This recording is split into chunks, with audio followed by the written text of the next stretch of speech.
Hello friends. तो आज हम लोग वीडियो बनाने वाले हैं। आज हम लोग सीखेंगे फ्लूइड मैकेनिक्स सब्जेक्ट्स का एक first chapter, that is properties of fluid सीखने वाले हैं हम लोग, है ना। तो फ्लूइड मैकेनिक्स जो सब्जेक्ट है इसके रिलेटेड, अभी फ्लूइड मैकेनिक्स सब्जेक्ट हमको मैकेनिकल इंजीनियरिंग में फ्लूइड मैकेनिक्स होता है, डिप्लोमा में भी होता है, डिग्री में भी होता है। वैसे ही फ्लूइड मैकेनिक्स सब्जेक्ट हमको सिविल इंजीनियरिंग में भी होता है ना। डिप्लोमा में हाइड्रोलिक्स ऐसे नाम से होता है और डिग्री में FM1 रहेगा, FM2 रहता है, फिर अप्लाइड हाइड्रोलिक्स 1, अप्लाइड हाइड्रोलिक्स 2, है ना। ऐसे डिफरेंट सब्जेक्ट होते हैं फ्लूइड्स के। तो प्रोडक्शन में भी रहता है, ऑटोमोबाइल में भी रहता है। तो नंबर ऑफ ब्रांचेस में इंजीनियरिंग के फ्लूइड मैकेनिक्स सब्जेक्ट है और बहुत इंपॉर्टेंट सब्जेक्ट है, फील्ड रिलेटेड सब्जेक्ट है। और field related subject means job oriented subject इसको बोलते हैं ना। जैसे आप लोग देखते हैं गल्फ कंट्रीज में मैक्सिमम ऑयल इंडस्ट्रीज वगैरह है ना, तो वहाँ पे जॉब जो करते हैं ऑयल इंडस्ट्रीज का जो नॉलेज है वो फ्लूइड मैकेनिक्स सब्जेक्ट से हमको मिलेगा। ओके, तो let's start our topic fluid mechanics. तो सब में पहले हम लोग देखेंगे फ्लूइड मैकेनिक्स क्या है, what is mean by fluid mechanics, है ना। तो फ्लूइड जो वर्ड है, ये फ्लूइड क्या होता है और फ्लूइड मैकेनिक्स किसको बोलते हैं ना। मैकेनिक्स हमको रिलेटेड है ना। जैसे कि फर्स्ट ईयर में हम लोगों ने मैकेनिक्स सब्जेक्ट पढ़ा था, तो मैकेनिक्स क्या था हम लोग को पता है। मैकेनिक्स में क्या किया था हम लोगों ने, सॉलिड मैकेनिक्स पढ़ा था, है ना। सॉलिड मैकेनिक्स मतलब कि मैकेनिक्स हम लोगों ने क्या किया था, सॉलिड्स जो चीजें हैं जैसे कि स्ट्रक्चर है, बीम्स है, उनके ऊपर कौन से फोर्सेस आएंगे और वो फोर्सेस का क्या क्या उनके ऊपर इफेक्ट होने वाला, किस टाइप के वो फोर्सेस है और वो फोर्सेस बॉडी पे या फिर कोई स्ट्रक्चर पे गिरने के बाद उसका उस स्ट्रक्चर पे क्या इफेक्ट होने वाला, ये सब हम लोगों ने उसमें सीखा था, है ना। तो वैसे ये फ्लूइड मैकेनिक्स में क्या सीखने वाले हम लोग, द बिहेवियर ऑफ फ्लूइड, है ना, in different forces and different conditions, pressure temperature conditions, है ना। तो डिफरेंट कंडीशन और डिफरेंट फोर्सेस एक्ट होने के बाद फ्लूइड का बिहेवियर कैसा होता है, क्या फ्लूइड के बिहेवियर में चेंज आता है या फिर क्या क्या चेंजेस आते हैं, वो सब हम लोग किस में सीखने वाले हैं, फ्लूइड मैकेनिक्स में, है ना। तो फ्लूइड मैकेनिक्स में सब में पहला एकदम बेसिक सा चैप्टर है हमारा प्रॉपर्टीज ऑफ फ्लूइड। तो अलग अलग जो फ्लूइड के प्रॉपर्टीज है वो हम लोग यहाँ पे देखेंगे, है ना। तो सब में पहले फ्लूइड क्या होता है, what is mean by fluid, fluid किसको बोलते हैं, है ना। फ्लूइड इज वेरी सिंपल, है ना, the capability of a substance to flow, that is called as fluid. वैसे सब्सटेंस को क्या बोलते हैं हम लोग, फ्लूइड बोलते हैं, है ना।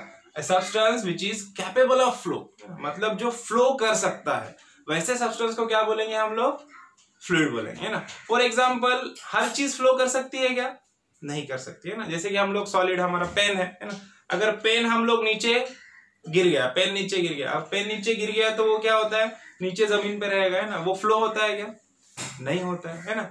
अब अगर पानी नीचे गिर गया, हम लोग के ग्लास से पानी गिर गया, ड्रिंक गिर गया नीचे, तो वो क्या होता है, वो फ्लो होता है, वो यहाँ से वहां पे फ्लो होता है। और it is very simple that the flow होने के लिए उसको कुछ स्लोप की जरूरत पड़ती है, ये तो हम लोग को पता है कि स्लोप की जरूरत पड़ती है। विदाउट स्लोप उसमें पोटेंशियल एनर्जी नहीं क्रिएट होगी और वो फ्लो होगा क्या, नहीं होगा, है ना। तो लेवल डिफरेंस वहां पे रहना जरूरी है और लेवल डिफरेंस की तरफ क्या होता है, वो फ्लो होता है। लेकिन जो फ्लूइड होते हैं, फ्लूइड फ्लो होते हैं और जो सॉलिड्स होते हैं वो फ्लो नहीं होते। ये बेसिक डिफरेंस है सॉलिड और फ्लूइड में का। तो जनरली जो मैटर है, जो मैटर एग्जिस्ट होता है, मैटर डिवाइड होता है टू पार्ट्स में, टू कैटेगरीज में, that is solids and fluids, है ना। मैं मार्कर ले लेता हूं।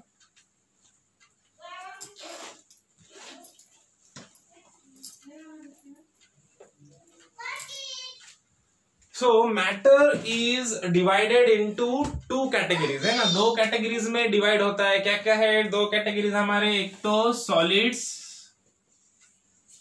और दूसरा फ्लूइड्स, है ना। मैटर, अभी हम लोग को तो पता है कि जितना यूनिवर्स है, यूनिवर्स में एवरीथिंग, जितना भी हर एक चीज है उसको क्या बोलते हैं हम लोग, मैटर बोलते हैं ना। तो हमारी बॉडी भी मैटर से बनी है। तो मैटर सिर्फ दो कैटेगरीज में डिवाइड होता है, एक तो सॉलिड और फ्लूइड। फिर फ्लूइड का फर्दर क्लासिफिकेशन होता है दो कैटेगरीज में, एक तो है लिक्विड और दूसरा है गैसेस। अभी तक हम लोग को क्या है, हम लोग स्कूल में वगैरह जो सीखे थे वहां पे क्लासिफिकेशन मैटर का हम लोग को क्या बताते कि सॉलिड, लिक्विड एंड गैसेस, ऐसे क्लासिफिकेशन था, है ना। फ्लूइड नहीं था। और बहुत सारे स्टूडेंट को कंफ्यूजन रहता है कि लिक्विड और फ्लूइड दोनों भी क्या है, सेम है, ऐसे समझते हैं स्टूडेंट क्या समझते हैं, लिक्विड और फ्लूइड दोनों एक ही चीज है ना, अलग नहीं है, ऐसे समझते हैं। लेकिन वैसा नहीं है ना, फ्लूइड मतलब क्या हो गया, उसमें लिक्विड और गैसेस दोनों आ जाएंगे, है ना, और सॉलिड मतलब सॉलिड अलग रहेगा, है ना। अब सॉलिड और फ्लूइड में क्या क्या डिफरेंस है, ये हम लोग ने बहुत बार स्कूल में भी पढ़े है ना। अब बेसिक सब में मेन डिफरेंस क्या है कि फ्लूइड फ्लो हो सकते हैं और सॉलिड फ्लो नहीं हो सकते हैं, है ना। तो अभी देखो, अभी हम लोग आगे बढ़ते, देखो फ्लूइड किसको बोलते हैं, fluid is a substance which is capable of flow. अब फ्लूइड में लिक्विड किसको बोलते हैं ना, लिक्विड मतलब क्या, लिक्विड मतलब ऐसी चीज जिसका क्या होता है, प्रॉपर शेप नहीं होता है, किसी उसका शेप नहीं होता है। जैसे हम लोग ग्लास में डालेंगे पानी, पानी का एग्जांपल ले लो, अपना बेस्ट लिक्विड है, रोजमर्रा के यूजेस होते हैं हमारे पानी के, हम लोग पानी से सब लोग फैमिलियर है ना। तो पानी अगर हम लोग ग्लास में डालेंगे, ग्लास का शेप ले लेगा, जार में डालेंगे, जार का शेप ले लेगा, बकेट में डालेंगे, बकेट का शेप ले लेगा। तो उसको कोई प्रॉपर शेप होता है क्या, नहीं होता है ना। लिक्विड को कोई प्रॉपर शेप नहीं होता है, लेकिन उसका वॉल्यूम क्या होता है, वॉल्यूम उसका स्पेसिफिक होता है, मतलब एक डेफिनेट वॉल्यूम होता है, उसको एक वॉल्यूम होता है। जैसे कि हम लोग 1 लीटर का पानी का बॉटल लिया हम लोगों ने, तो अब 1 लीटर पानी है, अगर मैं उसको बकेट में भी डाल दूं तो वो पानी 1 लीटर से 2 लीटर या 5 लीटर हो जाएगा क्या, नहीं होगा, वो पानी 1 लीटर ही रहेगा, है ना। बकेट के एकदम नीचे तक भरेगा वो, लेकिन 1 लीटर ही रहेगा। अगर मैं 1 लीटर का पानी का बोतल लूं और 2 लीटर के बोतल में उसको डाल दूं तो क्या होगा, वो बोतल आधी भरेगी, है ना, फुल भर जाएगी क्या, वो नहीं भरेगी। क्यों, क्योंकि जो लिक्विड होता है, लिक्विड का जो वॉल्यूम होता है वो डेफिनेट होता है, 1 लीटर का 1 लीटर ही रहेगा। तुम कौन से भी जार में डाल दो, उस जार का शेप ले लेगा वो, लेकिन वो कम ज्यादा होगा क्या, नहीं होगा, वो 1 लीटर का 1 लीटर ही रहेगा। ओके, तो इसका लिक्विड में क्या होता है, लिक्विड में इसका शेप डेफिनेट नहीं होता है, शेप चेंज होता है इसका, है ना। जो कंटेनर में डालेंगे उसका शेप ले लेगा, लेकिन वॉल्यूम डेफिनेट होता है, मतलब वॉल्यूम उसका चेंज नहीं होगा। 1 लीटर तो 1 लीटर ही रहेगा, 1 मीटर क्यूब है तो 1 मीटर क्यूब ही रहेगा, वो चेंज नहीं होगा, है ना। अब थर्ड है हमारा गैसेस। अब गैसेस किसको बोलेंगे, gases it is also a type of fluid, है ना, लेकिन टाइप ऑफ फ्लूइड है, लेकिन जिसका क्या होता है, जो मॉलिक्यूलर फोर्सेस जो होते हैं, intermolecular forces are very very weak, negligible रहते हैं ना। इंटरमॉलिक्यूलर फोर्सेस मतलब क्या होता है, इंटरमॉलिक्यूलर फोर्सेस मींस जो मॉलिक्यूल्स है, हर एक चीज मॉलिक्यूल से बनी है, हमको पता है। तो जो मॉलिक्यूल्स है, जो मॉलिक्यूल्स के अंदर जो इंटर बॉन्डिंग फोर्सेस होते हैं, जो एक दूसरे को, जो सेम काइंड ऑफ मॉलिक्यूल को या मॉलिक्यूल्स को जो क्या करते हैं, इकट्ठा रखते हैं, एक जगह पे रखते हैं, है ना। उनके अंदर जो फोर्स होता है, फोर्स ऑफ अट्रैक्शन होता है मॉलिक्यूल्स के बीच में, है ना। वो फोर्स ऑफ अट्रैक्शन जो होता है मॉलिक्यूल्स के बीच में, वो निग्लिजिबल रहता है गैसेस में, है ना। और लिक्विड में कैसा होता है, लिक्विड में फोर्स ऑफ अट्रैक्शन क्या होता है, गैसेस से ज्यादा होता है, लेकिन सॉलिड से बहुत कम होता है ना। गैसेस से ज्यादा है, लेकिन सॉलिड से बहुत ज्यादा कम होता है ना। और इंटरमॉलिक्यूलर फोर्सेस जो होते हैं, फोर्स ऑफ अट्रैक्शन जो होते हैं, वो सॉलिड में कैसे होते हैं, सॉलिड में बहुत स्ट्रांग रहते हैं, एकदम स्ट्रांग, है ना। इसके लिए उसके ऊपर कितना भी फोर्स आएगा ना, तो भी जो सॉलिड के मॉलिक्यूल है वो एक दूसरे को छोड़ते नहीं, है ना, छोड़ के भागते नहीं, क्योंकि उनके अंदर बॉन्डिंग बहुत है, यूनिटी बहुत है ना। तो वो जो सॉलिड्स के जो मॉलिक्यूल होते हैं वो बहुत स्ट्रांगली बॉन्डेड रहते हैं, है ना, उनका बॉन्ड ब्रेक नहीं होता, मॉलिक्यूल्स इधर उधर नहीं भागते, है ना। तो इसके लिए सॉलिड्स कभी भी फ्लो नहीं होता। सॉलिड नहीं फ्लो होने का ये भी एक उसका बहुत इंपॉर्टेंट रीजन है ना। ये क्या करता है वो पता है क्या, उसके ऊपर जो भी शेयर फोर्सेस या फिर कोई भी टाइप के फोर्सेस आएंगे ना, तो उसके जो मॉलिक्यूल्स है, मॉलिक्यूल का जो inter molecular force of attraction है बहुत स्ट्रांग होता है ना। तो वो उसको ब्रेक होने नहीं देता है, मॉलिक्यूल को ब्रेक नहीं होने देता, बॉडी को ब्रेक नहीं होने देता, मॉलिक्यूल फ्लो नहीं होने देता। मॉलिक्यूल पे फोर्स आएगा, मॉलिक्यूल ऐसे दूर जाएगा, वापस नजदीक आ जाएगा, है ना। तो सॉलिड्स में मॉलिक्यूलर फोर्स ऑफ अट्रैक्शन बहुत स्ट्रांग होता है, लिक्विड में सॉलिड से बहुत कम होता है, लेकिन गैसेस से ज्यादा होता है। और गैसेस में molecular force of attraction negligible रहता है, नहीं के बराबर, है ना। इसके लिए गैसेस देखो, गैसेस अपने आप ही फ्लो होते हैं ना। जैसे आप लोग ने स्मोक देखा है, स्मोक रहता है, वापस इधर से उधर किधर भी फ्लो होता है ना। हवाई इधर गया, जैसे हवाई उधर गया, है ना, इधर उधर बहता है। कोई भी गैस है ना, कोई भी गैस देखो, उसमें उसका ना कोई प्रॉपर शेप होता है, ना कोई डेफिनेट वॉल्यूम होता है। देखो गैसेस में ना डेफिनेट वॉल्यूम होता है, ना डेफिनेट शेप होता है। सपोज एक गैस है ना, एक 1 मीटर क्यूब ऑफ गैस है ना, उसको मैंने क्या किया, उसको मैंने डाल दिया 1 लीटर के बोतल में, मैंने क्या किया, पूरा गैस भर दिया, है ना, 1 लीटर के बोतल में भर दिया। अब उसको मैंने 2 लीटर के बोतल में डाला, तो क्या हो जाएगा, वो क्या करेगा, गैसेस की एक प्रॉपर्टी क्या होती है कि गैस क्या होता है, एक्सपांड होते रहता है ना। कब तक एक्सपांड होता है? जब तक उसको एक्सटर्नल बाउंड्री नहीं मिलेगी तब तक वो एक्सपांड होते रहता है, जब तक ऊपर से कोई उसको रुकाएगा नहीं तब तक वो एक्सपांड होते ही रहता है, होते ही रहता है ना।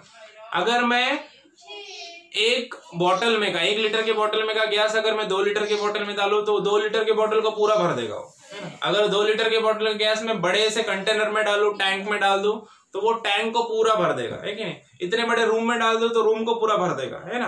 तो कितने भी बड़े स्पेस में, कितने भी बड़े कंटेनर में हम लोग डाल देंगे गैस को, वो कितनी भी गैस रहने दो, कितनी भी कम रहने दो, ज्यादा रहने दो, तो वो एक्सपांड होते रहेगी। कब तक एक्सपांड होते रहेगी? जब तक वो बाउंड्रीज को, वो जो कंटेनर है उसके बाउंड्रीज को पूरा फिलअप नहीं कर देते, है ना। तो ये गैसेस के प्रॉपर्टीज है, जो गैस एक्सपांड होते रहता है ना। लेकिन लिक्विड का वैसा नहीं, लिक्विड का जो वॉल्यूम है वो डेफिनेट होता है ना, जितना है उतना ही रहेगा। ओके, अब उसके बाद है वेपर। अब वेपर क्या चीज होती है? बहुत सारे बच्चों को कंफ्यूजन होता है कि सर गैस और वेपर में क्या डिफरेंस है, और गैस को फिर अलग क्यों बोलते हैं, वेपर को क्यों अलग बोलते हैं। जनरली वेपर जो वर्ड है ना, ये हम लोग किस चीज के लिए यूज करते हैं? जनरली वेपर हम लोग यूज करते हैं तो वाटर की जो स्टीम होती है ना। वाटर को हम लोग ने क्या किया, बॉईल किया, 100 डिग्री सेंटीग्रेड पे बॉईल होता है, वापस उसको हीट किया तो वो क्या हो जाएगा, वो गैसेस स्टेट में जाएगा। लेकिन वो जो गैसेस स्टेट में जाता है उसको स्टीम बोलते हैं हम लोग। तो वो स्टीम को हम लोग वेपर वर्ड देते हैं, वेपर वर्ड यूज करते हैं। जनरल इंजीनियरिंग में हम लोग उसको वेपर का वर्ड यूज करते हैं ना। तो ये जो वेपर्स है, water vapour is nothing but a gas, है ना। लेकिन उसको वेपर्स क्यों बोलते हैं? जो ऐसे गैसेस होते हैं जो उनके लिक्विड स्टेट के नजदीक होते हैं टेम्परेचर रेंज में, है ना। टेम्परेचर रेंज में लिक्विड स्टेट के जो नजदीक होते हैं उनको क्या बोलते हैं हम लोग? वेपर्स बोलते हैं। हम लोग को पता है कोई भी मैटर जो है वो 3 स्टेट में हो सकता है ना। एक तो लिक्विड स्टेट में भी हो सकता है, गैसेस स्टेट में भी हो सकता है, सॉलिड स्टेट में भी हो सकता है। जैसे कि आयरन भी है, लोहा भी है, उसको हम लोग मेल्ट करेंगे, उसका एक टेम्परेचर है 1500 डिग्री सेंटीग्रेड तक हीट कर देंगे तो वो मेल्ट हो जाएगा, फिर लिक्विड स्टेट में जाएगा। उसको और ज्यादा हीट कर जाएंगे, और ज्यादा हीट कर जाएंगे तो वो गैस भी बन जाएगा, है ना। तो अभी देखो, तो हर एक चीज जो है वो क्या होती है, तीनों स्टेट में होती है ना।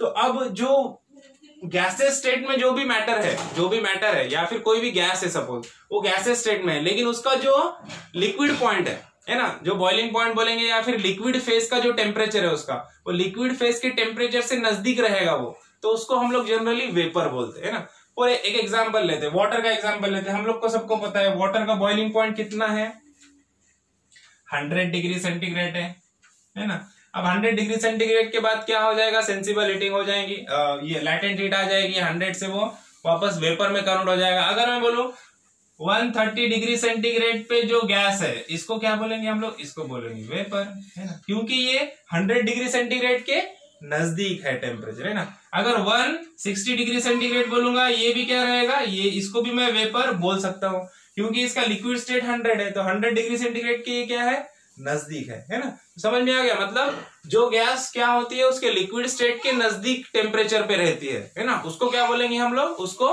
वेपर बोलते हैं जनरली, है ना। जैसे कि अपने जो फ्यूल होता है, पेट्रोल पंप पे फ्यूल होता है, तुम लोग को पता है ना, उसको कॉम्प्रेस करके रखते हैं, क्योंकि रूम टेम्परेचर पे भी वो क्या होता है, वेपराइज हो जाता है ना। तो इसके लिए उसको भी वेपर बोलते हैं, वेपर्स बोलते हैं ना। वो क्या बोलते हैं हम लोग? रूम टेम्परेचर पे वो क्या हो रहा है, वेपराइज हो रहा है। उसको टेम्परेचर हीट दे रहे क्या हम लोग? नहीं दे रहे, लेकिन रूम टेम्परेचर पे वो क्या हो रहा है, वेपर में कन्वर्ट हो जा रहा है ना, वो गैस में कन्वर्ट हो जा रहा है। उसको गैस बोलते क्या? नहीं बोलते, वेपर बोलते, क्योंकि रूम टेम्परेचर पे वो गैसेस में कन्वर्ट हुआ है, लेकिन रूम टेम्परेचर जो है उसके लिक्विड टेम्परेचर से बहुत नजदीक है। जैसे कि हमारा खाना पकाने का गैस रहता है, एलपीजी है ना, लिक्विड पेट्रोलियम गैस, वो भी क्या होता है, देखो अगर नॉब चालू रहेगा तो लीक होती है गैस, है ना। तो वो भी क्या है, वो भी वेपर है, क्योंकि उसको हम लोगों ने कॉम्प्रेस करके रखा है, लेकिन रूम टेम्परेचर उसके लिक्विड टेम्परेचर से बहुत नजदीक है। तो नजदीकी टेम्परेचर पे गैस को क्या बोलेंगे हम लोग? वेपर्स बोलेंगे। ओके, तो अभी वेपर क्या होते हैं देखा हम लोगों ने, गैस, लिक्विड, फ्लूइड, ये सब देखा है ना। अब आइडियल फ्लूइड किसको बोलते हैं, है ना। आइडियल और रियल फ्लूइड क्या होता है वो देखेंगे हम लोग। अभी देखो रियल फ्लूइड, तो पहले आइडियल किसको बोलते हैं? कोई भी चीज आइडियल क्या होता है? आइडियल मतलब एकदम परफेक्ट, है ना। तो अब यहाँ पे आइडियल फ्लूइड के हिसाब से आइडियल क्या होता है, मतलब जिसकी विस्कोसिटी और सरफेस टेंशन जो रहेगा ना फ्लूइड में 0 रहेगा, अगर, है ना। ऐसा फ्लूइड जिसमें क्या रहेगा, जिसकी viscosity which having no viscosity and surface tension, है ना।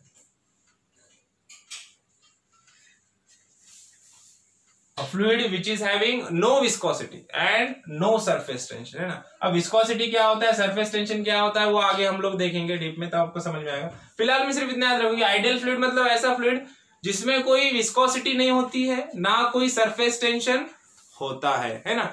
तो ऐसे फ्लूइड को बोलते हैं हम लोग आइडियल फ्लूइड, और ऐसा कोई फ्लूइड एग्जिस्ट करता ही नहीं है ना। अपने पास अभी तक कोई ऐसा फ्लूइड है ही नहीं जो आइडियल फ्लूइड हो, क्योंकि आइडियल फ्लूइड जितने भी फ्लूइड है उसमें कुछ ना कुछ अमाउंट में विस्कोसिटी होती ही है, सरफेस टेंशन होता ही है, टेम्परेचर प्रेशर होता ही है, और एटमॉस्फेरिक टेम्परेचर प्रेशर चेंज होते रहता है, तो उसके हिसाब से ये चीजें भी चेंज होती है ना।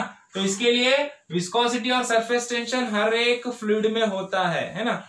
तो इसके लिए ऐसा कोई फ्लूइड है ही नहीं जिसकी विस्कोसिटी 0 रहे और सरफेस टेंशन ना रहे, ऐसा कोई फ्लूइड है क्या, है ही नहीं। इसके लिए जो आइडियल फ्लूइड है, आइडियल फ्लूइड का जो कंसेप्ट है वो कैसा है, इमेजिनरी है, इमेजिनरी कंसेप्ट है। कोई आइडियल फ्लूइड ऐसा एग्जिस्ट करता ही नहीं है रियल में, ओके। तो उसको बोलते हैं आइडियल फ्लूइड, जिसका विस्कोसिटी क्या होता है, 0 होता है और उसमें सरफेस टेंशन होता ही नहीं है, या फिर बोलेंगे बेसिक प्रॉपर्टीज ऑफ फ्लूइड उसमें नहीं होते, है ना। अब रियल फ्लूइड किसको बोलते हैं, रियल फ्लूइड मतलब ऑल द फ्लूइड, है ना।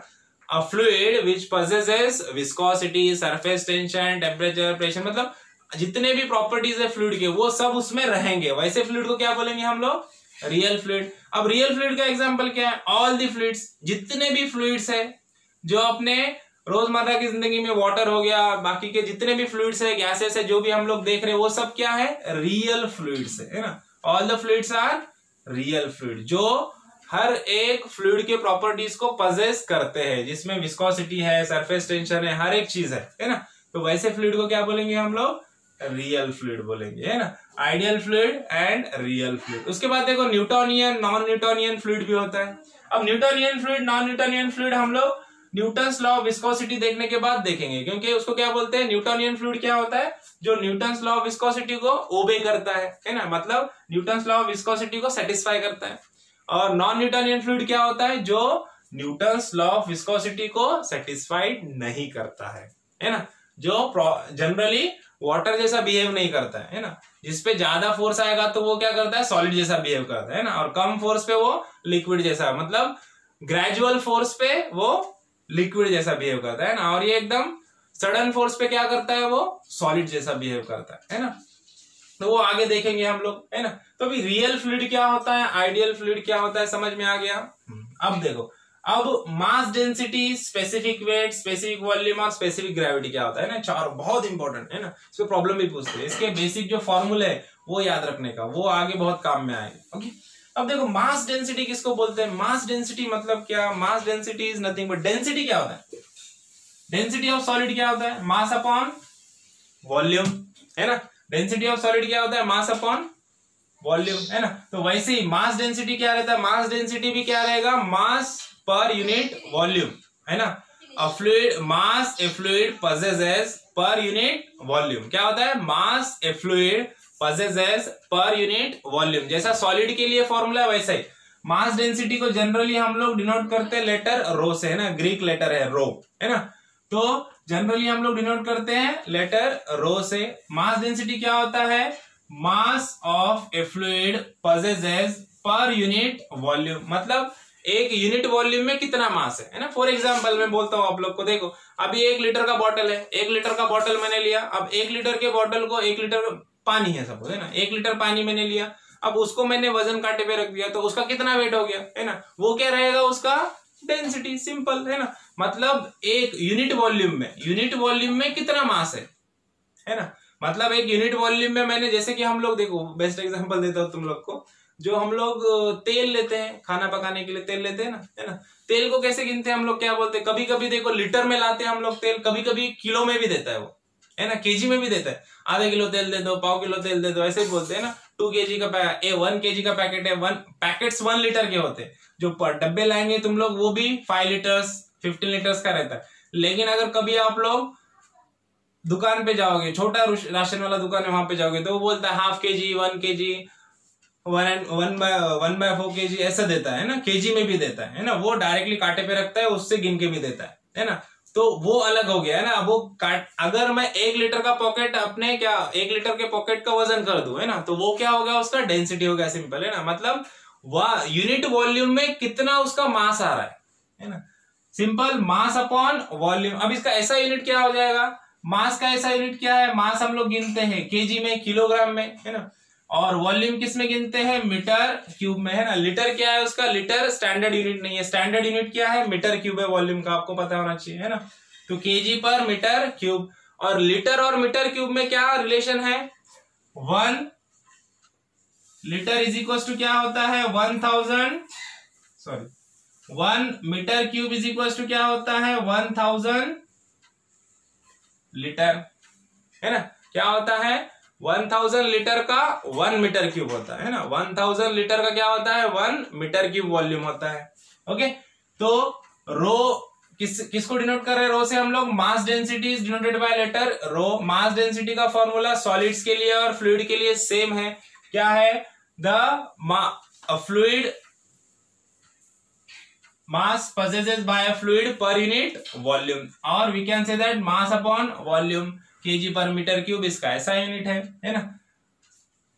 अब देखो, अब क्या है, दूसरा है स्पेसिफिक वेट। अब स्पेसिफिक वेट को वेट डेंसिटी भी बोलते हैं, स्पेसिफिक वेट या फिर वेट डेंसिटी, स्पेसिफिक वेट या फिर क्या बोलते हैं, वेट डेंसिटी भी बोलते हैं। देखो अब स्पेसिफिक वेट क्या होता है, स्पेसिफिक वेट एकदम सिंपल है। स्पेसिफिक वेट को जनरली हम लोग क्या करते हैं, लेटर गैमा से डिनोट करते हैं या फिर स्मॉल डब्ल्यू, है ना, स्मॉल डब्ल्यू लेटर या फिर गैमा, है ना। तो अभी वेट डेंसिटी या specific weight is equal to क्या रहता है, weight possessed by a fluid per unit volume. Mass के जगह पे क्या आ गया, सिर्फ वेट आ गया, है ना। तो weight possessed by a fluid per unit volume, या फिर बोलेंगे वेट अपॉन वॉल्यूम, है ना, ऑफ अ फ्लूइड, है ना, फ्लूइड वर्ड आना जरूरी है ना। तो वेट अपॉन वॉल्यूम, वेट का यूनिट क्या है, वेट हम लोग गिनते हैं, वेट मतलब क्या है, weight is nothing but a force, है ना। तो वेट का यूनिट क्या है, वेट का यूनिट है न्यूटन, और वॉल्यूम का यूनिट क्या है, मीटर क्यूब, है ना। तो यहाँ पे इसका ऐसा यूनिट क्या हो जाएगा, न्यूटन पर मीटर क्यूब हो जाएगा, बराबर। तो ये आ गया हमारा स्पेसिफिक वेट या फिर वेट डेंसिटी का यूनिट मिल गया हम लोग को। स्पेसिफिक वेट और डेंसिटी क्या था, wait possessed by a fluid per unit volume, है ना। अब देखो मास डेंसिटी और वेट डेंसिटी के बीच में रिलेशन क्या होगा, मास और वेट का रिलेशन क्या है, W इज इक्वल टू क्या, W सपोज ये वेट है ना, वेट इज इक्वल टू क्या रहता है, W इज इक्वल टू क्या रहता है, M इंटू G, है ना, वेर M इज a mass of a body, W is weight of a body and G is acceleration due to gravity। इसी तरह से वेट डेंसिटी और मास डेंसिटी का भी रिलेशन सेम है, यही रिलेशन से याद रखना है। देखो weight density is equal to क्या रहता है, मास डेंसिटी इंटू G, है ना, where G is also acceleration due to gravity। This is the relation between weight density and mass density, और specific weight and mass density, है ना।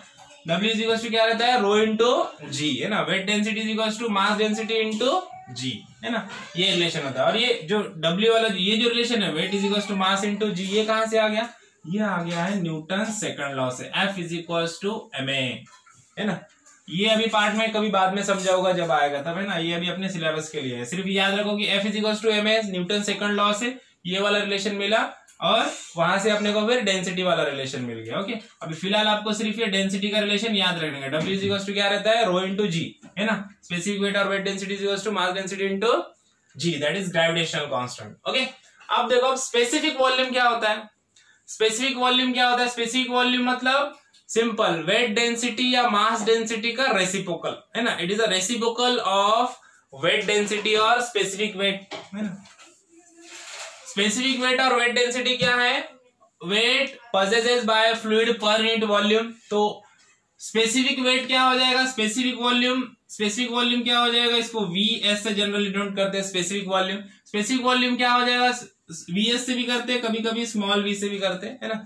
तो specific volume is equal to क्या हो जाएगा, उल्टा हो जाएगा, volume possesses by a fluid per unit weight, per unit weight, है ना। मतलब यहाँ पे यूनिट वेट के लिए यूनिट वेट में कितना वॉल्यूम आ रहा है ना, और यहाँ पे क्या है, यूनिट वॉल्यूम में कितना वेट आ रहा है ना, समझ में आ रहा है ना। यूनिट वॉल्यूम मतलब 1 मीटर क्यूब वॉल्यूम में कितना, 1 मीटर क्यूब वॉल्यूम का कितना वेट हो गया, वो हो गया वेट डेंसिटी या स्पेसिफिक वेट। और यहाँ पे क्या हो गया, यूनिट वेट का है ना, वेट किस में गिनते हैं अपन, 1 न्यूटन 2 न्यूटन है ना। अब 1 न्यूटन वेट है, 1 न्यूटन वेट में कितना लीटर ऑफ या फिर कितना मीटर क्यूब ऑफ वॉल्यूम बैठ रहा है ना, तो दैट इज स्पेसिफिक वॉल्यूम। तो स्पेसिफिक वॉल्यूम क्या होता है, it is a reciprocal of weight density. कभी कभी न्यूमेरिकल्स के लिए लिक्विड्स वगैरह में हम लोग क्या करते हैं, स्पेसिफिक वॉल्यूम को रेसिप्रोकल ऑफ मास डेंसिटी ये फॉर्मूले में भी यूज कर लेते हैं ना।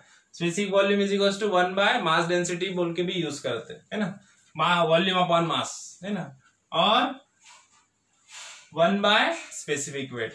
ओके, तो स्पेसिफिक वॉल्यूम क्या होता है, it is a reciprocal of weight density और स्पेसिफिक वेट है ना। अब देखो स्पेसिफिक ग्रेविटी, स्पेसिफिक ग्रेविटी क्या होता है, स्पेसिफिक ग्रेविटी थोड़ा सा नया टर्म है। क्या है स्पेसिफिक ग्रेविटी को डिनोट किससे करते हैं हम लोग, स्पेसिफिक ग्रेविटी को डिनोट करते हैं हम लोग लेटर एस से है ना। अब देखो हाँ, इसका हम लोगों ने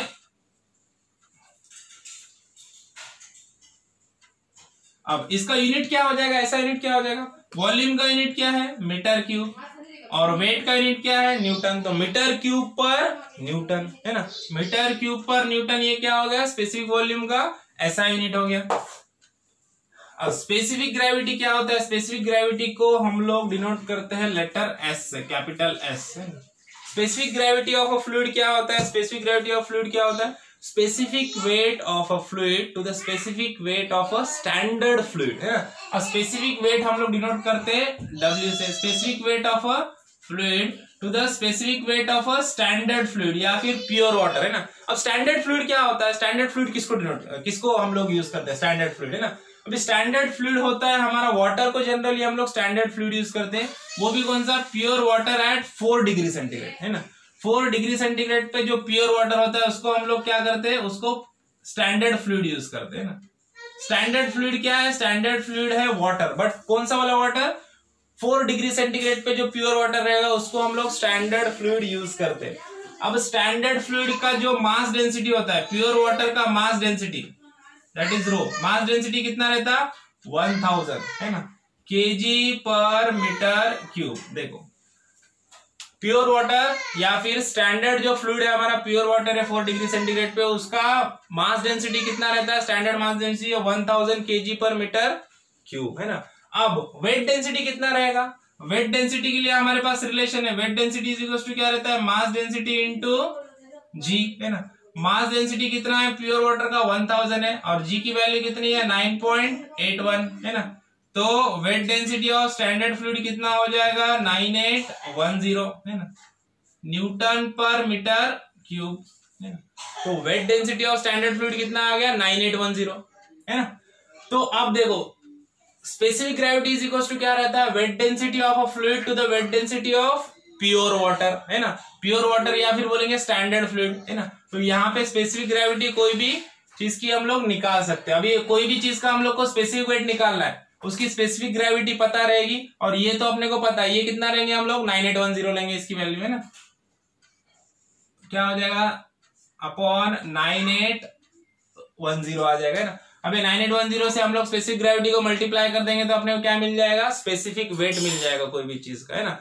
और स्पेसिफिक ग्रेविटी को यूनिट होता है क्या, नहीं होता है। क्यों नहीं होता है, क्योंकि दो सेम क्वांटिटी है, specific weight upon specific weight. इसका यूनिट क्या रहेगा न्यूटन पर मीटर क्यूब, इसका भी यूनिट क्या रहेगा न्यूटन पर मीटर क्यूब, तो दोनों कैंसिल है ना। तो इसके लिए इसको कोई यूनिट नहीं होता है, it has no unit. Okay, तो ये है हमारा स्पेसिफिक ग्रेविटी। स्पेसिफिक ग्रेविटी जो टर्म है, स्पेसिफिक ग्रेविटी सबसे ज्यादा स्पेसिफिक ग्रेविटी किसकी है, मर्क्यूरी की है। वाटर की स्पेसिफिक ग्रेविटी कितनी है, अब बताओ वाटर की स्पेसिफिक ग्रेविटी कितनी रहेगी।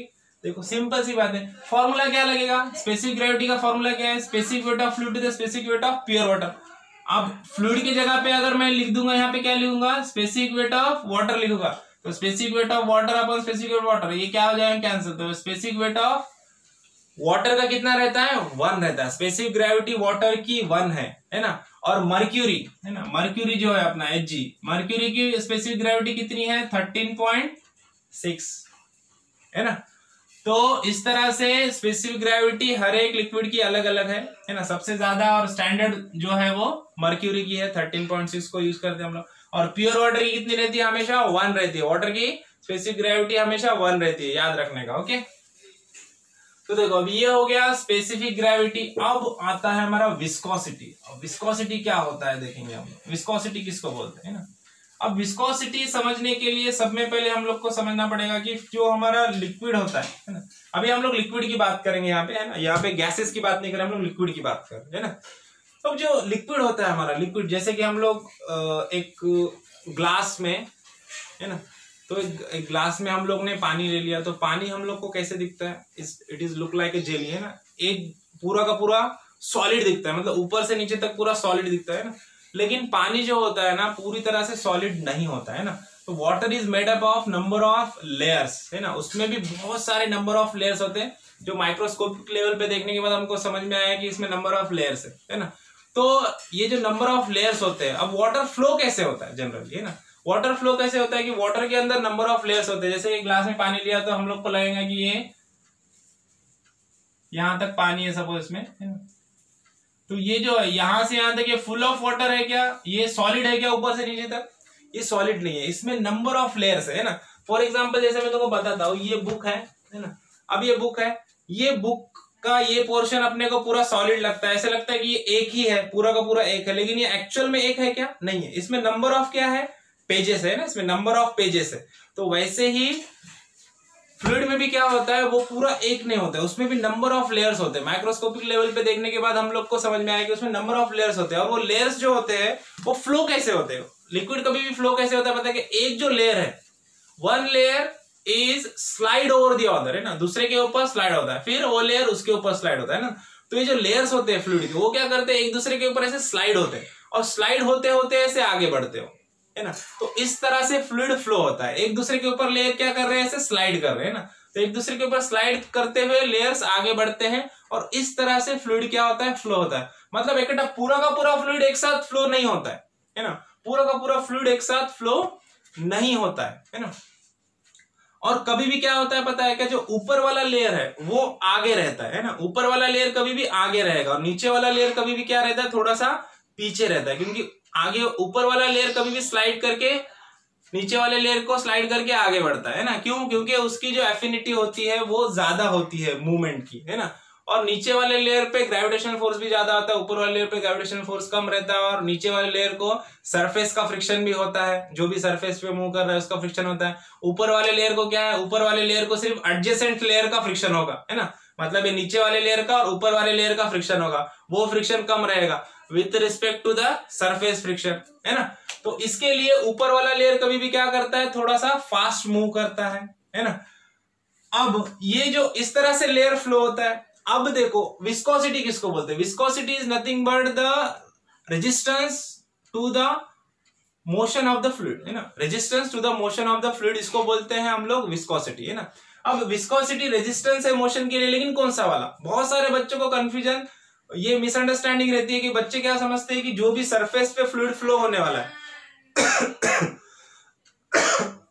सॉरी, जो भी सरफेस पे फ्लूइड फ्लो हो रहा है, तो उस सरफेस से फ्लूइड का जो फ्रिक्शन होने वाला है, उस फ्रिक्शन के रेजिस्टेंस को क्या बोलते हैं हम लोग, विस्कोसिटी बोलते हैं। लेकिन ऐसा नहीं है, सरफेस का फ्रिक्शन नहीं है, जो भी सरफेस से कनेक्टेड है लिक्विड उसका फ्रिक्शन नहीं है। ये नंबर ऑफ लेयर्स जो लिक्विड के है, तो ये जो एडजेसेंट लेयर्स है ना, जो भी अपना जो फ्लूइड है जो फ्लो हो रहा है, ऊपर वाला फ्लूइड जो फ्लो हो रहा है नीचे वाले लेयर पे, तो इसके एडजेसेंट लेयर से जो इसका फ्रिक्शन होने वाला है, उस फ्रिक्शन फोर्स को क्या बोलते हैं, उस फ्रिक्शन फोर्स का जो रेजिस्टेंस है, that resistance is called as nothing but viscosity, है ना। उस रेजिस्टेंस को क्या बोलते हैं हम लोग, विस्कोसिटी बोलते हैं। विस्कोसिटी का डेफिनेशन क्या है, viscosity is nothing but it is the force of resistance by virtue of which one layer of fluid slide over the other, है ना। मतलब ऐसा फ्रिक्शन फोर्स जिसके जो क्यों ऑकर हो रहा है, because of one layer of fluid slides over the other. जो एक लेयर है फ्लूइड का, ये दूसरे के ऊपर स्लाइड हो रहा है, और इसके ऊपर भी एक लेयर है, तो ये जो एडजेसेंट लेयर है नीचे वाला और ऊपर वाला, उसके साथ जो इसका फ्रिक्शन हो रहा है, वो फ्रिक्शन फोर्स जो होता है, that resistive friction force, resistance of motion due to that friction, है ना। ये जो फ्रिक्शन के वजह से जो मोशन को रेजिस्टेंस हो रहा है ना, उस प्रॉपर्टी को क्या बोलते हैं हम लोग, विस्कोसिटी बोलते हैं। उसको विस्कोसिटी बोलते हैं ना, जो रेजिस्टेंस हो रहा है जो मोशन को। अब फ्रिक्शन होगा, नीचे के लेयर से फ्रिक्शन हो रहा है, ऊपर के लेयर से फ्रिक्शन हो रहा है, तो रेजिस्टेंस तो होगा ना। जब भी जहां पे फ्रिक्शन होता है वहां पे रेजिस्टेंस होता है मोशन को। तो ये जो मोशन को जो रेजिस्टेंस हो रहा है due to the friction with adjacent layers it is called as viscosity, है ना, इसको बोलते हैं विस्कोसिटी। समझ में आया? तो अब ये जो विस्कोसिटी होती है, viscosity is very important in fluid, है ना। जैसे कि स्टार्टिंग में देखो, अभी स्टार्टिंग में मैंने फ्लूइड का डेफिनेशन क्या बताया, a substance which is capable of flowing that is called as fluid, मतलब ऐसा सब्सटेंस जो फ्लो कर सकता है ना, उसको हम लोग फ्लूइड बोलते हैं। अब मैंने आपको बताया कि फ्लूइड कैसे फ्लो होता है, फ्लूइड में नंबर ऑफ लेयर्स है। अब ऊपर वाला लेयर नीचे वाले लेयर पे स्लाइड करता है और उसके ऊपर वाला उसके ऊपर स्लाइड करता है, तो लेयर्स एक दूसरे के ऊपर स्लाइड कर रहे हैं तभी फ्लूइड फ्लो हो रहा है ना। अब जब भी लेयर स्लाइड करेंगे तो उसमें फ्रिक्शन होगा, अब फ्रिक्शन होगा तो रेजिस्टेंस टू मोशन होगा कि नहीं होगा? फ्रिक्शन हो रहा है मतलब मोशन को रेजिस्टेंस हो रहा है, तो इसको क्या बोलते हैं? इसी को विस्कोसिटी बोलते हैं। अब देखो, अब हम लोगों ने जो आइडियल फ्लूइड का डेफिनेशन देखा था, आइडियल फ्लूइड किसको बोलते हैं? जिसमें विस्कोसिटी नहीं होता है, विस्कोसिटी 0 होता है। अब मुझे बताओ, अगर फ्लूइड में विस्कोसिटी कब नहीं होगा? जब उसमें रेजिस्टेंस नहीं होगा, और रेजिस्टेंस कब नहीं होगा? जब वो फ्लो ही नहीं करेगा। अब कोई फ्लूइड जो फ्लो ही नहीं कर रहा है तो उसको फ्लूइड बोल सकते क्या हम लोग? नहीं बोल सकते। इसके लिए आइडियल फ्लूइड पॉसिबल नहीं है, क्योंकि कोई भी जो फ्लूइड है वो फ्लो होता है, और कोई भी फ्लूइड जब फ्लो होगा तो वो लेयर्स पे स्लाइड करेगा, और लेयर्स पे स्लाइड करेगा तो उसको रेजिस्टेंस होगा, मोशन को रेजिस्टेंस होगा। मोशन को रेजिस्टेंस मतलब nothing but it is viscosity, और विस्कोसिटी उसमें रहेगा, है ना। तो इसके लिए आइडियल फ्लूइड एक्चुअल में प्रैक्टिस में एग्जिस्ट नहीं करता है, और रियल फ्लूइड जो all the fluids are real fluid, है ना। अब देखो विस्कोसिटी क्या होता है, समझ में आ गया। अब हम लोग देखेंगे न्यूटन्स लॉ ऑफ विस्कोसिटी क्या है। न्यूटन्स लॉ ऑफ विस्कोसिटी क्या बोलता है? It is a very simple. देखो, अगर हम लोग दो प्लेट्स ले लेंगे, है ना, दो प्लेट्स है, मेटल प्लेट्स है, सपोज ये एक प्लेट है और दूसरा एक प्लेट है, ये दो मेटल प्लेट्स है अलग अलग, है ना। दोनों के बीच में का डिस्टेंस y है ना, और ये अब दोनों को क्या किया, दोनों के बीच में क्या किया हम लोगों ने? कोई भी एक फ्लूइड ले लिया, XYZ, कोई भी एक फ्लूइड है ना, ये फ्लूइड है बीच में, है ना। तो अब अगर मैं बोलूंगा कि ये जो नीचे वाली प्लेट है इसको मैंने स्टेशनरी रखा है ना, और ये ऊपर वाली प्लेट है इसके ऊपर क्या किया, एक फोर्स लगा दिया मैंने एक हॉरिजॉन्टल फोर्स मैंने लगा दिया, जो इसको क्या कर रहा है, राइटवर्ड डायरेक्शन में मूव कर रहा है, इधर आगे मूव कर रहा है। और ये नीचे वाली प्लेट कैसी है? ये स्टेशनरी प्लेट है। ये प्लेट कैसी है? स्टेशनरी प्लेट है। और ये प्लेट कैसी है? दिस इज मूविंग प्लेट, है ना। ये प्लेट मूविंग है, और मूव किधर कर रही है? ये डायरेक्शन में आगे जा रही है ना। तो अब ये जब आगे जाएगी तो देखो, अभी एक प्रॉपर्टी होती है फ्लूइड की जो बहुत इंपॉर्टेंट है, अधेशन और कोहेजन क्या होता है ये आपको पता होना चाहिए। जो मॉलिक्यूलर फोर्स ऑफ अट्रैक्शन, जैसे मैंने बात किया स्टार्टिंग में, molecular force of attraction solid में ज्यादा होता है, फ्लूइड में कम होता है, उसमें भी लिक्विड में थोड़ा होता है, सॉलिड से थोड़ा बहुत कम होता है, लेकिन गैसेस से ज्यादा होता है, और गैसेस में निग्लिजिबल रहता है। तो मॉलिक्यूलर फोर्स ऑफ अट्रैक्शन के भी दो टाइप होते हैं, एक तो cohesive force of molecular attraction और adhesive force of molecular attraction, है ना। अब cohesive forces of molecular attraction क्या होते हैं? Cohesive forces of molecular attraction मतलब सेम काइंड के मॉलिक्यूल के बीच में जो अट्रैक्शन होता है। सेम काइंड के मॉलिक्यूल मतलब ये अभी ये प्लास्टिक का इसका कैप है ना, तो अब ये पूरा प्लास्टिक का मटेरियल है, तो प्लास्टिक के जितने मॉलिक्यूल है उनका जो अट्रैक्शन रहेगा प्लास्टिक के मॉलिक्यूल के साथ, है ना। प्लास्टिक के मॉलिक्यूल के साथ जो अट्रैक्शन रहेगा उनका, उसको बोलेंगे cohesive forces of molecular attraction, है ना। अब ये प्लास्टिक को मैंने हाथ में ले लिया, निब को, है ना, तो अब मेरे हाथ के मॉलिक्यूल अलग है, अदर काइंड ऑफ मॉलिक्यूल है। अगर प्लास्टिक के मॉलिक्यूल्स मेरे हाथ के मॉलिक्यूल की तरफ अट्रैक्ट होते हैं, तो प्लास्टिक के मॉलिक्यूल का attraction with the other kind of molecule और विथ माय हैंड मॉलिक्यूल्स, है ना, तो इसको क्या बोलेंगे हम लोग? Adhesive forces of molecular attraction बोलेंगे ना। अधेसिव मतलब जो डिफरेंट काइंड के मॉलिक्यूल के साथ अट्रैक्शन करते हैं, है ना। जैसे कि वाटर मॉलिक्यूल है, वो क्या, वो पानी के एक ग्लास में मैंने पानी ले लिया, है ना, तो ग्लास का बॉटल है, अब ग्लास के बॉटल के साथ वाटर के मॉलिक्यूल का जो अट्रैक्शन हो रहा है वो कौन सा फोर्स है? वो adhesive force of molecular attraction, है ना। और वाटर के मॉलिक्यूल को अट्रैक्ट कर रहे हैं तो उसको क्या बोलेंगे हम लोग? That is cohesive forces of molecular attraction, है ना। तो कोहेसिव और अधेसिव दो अलग अलग फोर्सेस ऑफ मॉलिक्यूलर अट्रैक्शन रहते हैं, वो हम लोग आगे और देखेंगे, क्योंकि ये जो कैपिलरिटी है ये पूरा फिनोमिनन कोहेसिव और अधेसिव पे डिपेंड है, तो वहां पे हम लोग देखेंगे आगे। तो सबसे पहले यहाँ पे देखो, अभी जो वाटर होता है, वाटर मॉलिक्यूल्स होते हैं, उसमें adhesive forces of molecular attraction ज्यादा होते हैं। मतलब वो क्या करते हैं, अलग काइंड के, दूसरे काइंड के मॉलिक्यूल को ज्यादा अट्रैक्ट करते हैं, खुद के मॉलिक्यूल से ज्यादा। वाटर मॉलिक्यूल को कम अट्रैक्ट करते हैं, दूसरे मॉलिक्यूल को ज्यादा अट्रैक्ट करते हैं, है ना। तो उसको और ब्रीफ में देखेंगे हम लोग। तो अभी क्या होता है पता है कि जो स्टेशनरी प्लेट है, इसके साथ ये वाटर मॉलिक्यूल जो सरफेस के यहाँ के जो वाटर मॉलिक्यूल है, इसके साथ थोड़े से चिपक जाएंगे, है ना। और जो ऊपर वाले वाटर मॉलिक्यूल्स है वो ऊपर वाली प्लेट से चिपक जाएंगे, है ना। तो अब जब ये ऊपर वाली प्लेट आगे जाएगी, है ना, तो इसके साथ ये जो वाटर मॉलिक्यूल्स है ये आगे बढ़ जाएंगे कुछ, है ना। अब मैं क्या करूंगा, अब मैं अगर एक लेयर ले लूंगा बीच में, अब मैं यहाँ पे एक वाटर का लेयर कंसिडर कर रहा हूँ, वाटर के 2 लेयर्स को मैं कंसिडर कर रहा हूँ, है ना। यहाँ पे 2 लेयर्स है वाटर के, है ना। ये एक नीचे वाला लेयर है, ये दूसरा ऊपर वाला लेयर है, और दोनों के बीच में का जो डिस्टेंस है ये dy कंसिडर करेंगे। एकदम स्मॉल डिस्टेंस होता है वाटर लेयर के बीच में, है ना। तो उसके लिए हम लोग इसको dy कंसिडर करेंगे, विच इज वेरी लो। अभी जैसे कि मैंने आपको बताया कि अपवर्ड जो लेयर है उसकी वेलोसिटी ज्यादा रहेगी, कि ऊपर वाली प्लेट मूविंग है तो ऊपर वाले मॉलिक्यूल क्या करेंगे, आगे बढ़ेंगे। तो ऊपर वाले लेयर का जो वेलोसिटी रहेगा वो ज्यादा रहेगा, और नीचे वाले लेयर की वेलोसिटी क्या रहेगी, कम रहेगी। तो ये यहाँ पे रहेगा, तो ये यहाँ पे रहेगा। तो ये दोनों के बीच में का जो डिफरेंस ऑफ वेलोसिटी है, इसको dv से डिनोट करेंगे हम लोग, है ना। थोड़ा बड़ा लिख देता हूं मैं, dv, है ना। ये this is the difference of velocity between lower layer and upper layer, है ना। क्योंकि इनकी जो वेलोसिटी है वो जनरली हम लोग डिनोट करते हैं लेटर v से, जो वेलोसिटी से मूव कर रहा है आगे v, है ना। तो अभी देखो, ये जो दोनों के लेयर का अपर लेयर ज्यादा स्पीड से भाग रहा है, नीचे वाला लेयर स्लो है, पीछे है, तो दोनों के स्पीड का जो डिफरेंस है, वेलोसिटी का जो डिफरेंस है, उसको हम लोग dv से डिनोट करेंगे, है ना। और यहां तक समझ में आ गया, है ना। अब देखो, न्यूटन्स लॉ ऑफ विस्कोसिटी क्या बोलता है, न्यूटन्स लॉ ऑफ विस्कोसिटी क्या बोलता है, न्यूटन्स लॉ ऑफ विस्कोसिटी बोलता है कि force of viscous force of molecular attraction is directly proportional to, क्या बोलता है, वेलोसिटी ग्रेडियंट, है ना। वेलोसिटी ग्रेडियंट क्या होता है, dv अपॉन dy, है ना। dv upon dy is velocity gradient, है ना। और विस्कस फोर्स जो होता है वो मॉलिक्यूल का क्या होता है, directly proportional to velocity gradient. अब वेलोसिटी ग्रेडियंट को यहां से हटा देंगे तो f force is equal to क्या हो जाएगा, ये डायरेक्टली प्रोपोर्शनल हटाते तो हम लोग क्या करते हैं, कांस्टेंट को ऐड करते हैं ना। तो यहाँ पे कांस्टेंट क्या आ जाएगा, दैट कांस्टेंट इज म्यू। अब म्यू क्या होता है, mu is a coefficient of viscosity, है ना। क्या होता है म्यू, कोएफिशिएंट ऑफ विस्कोसिटी।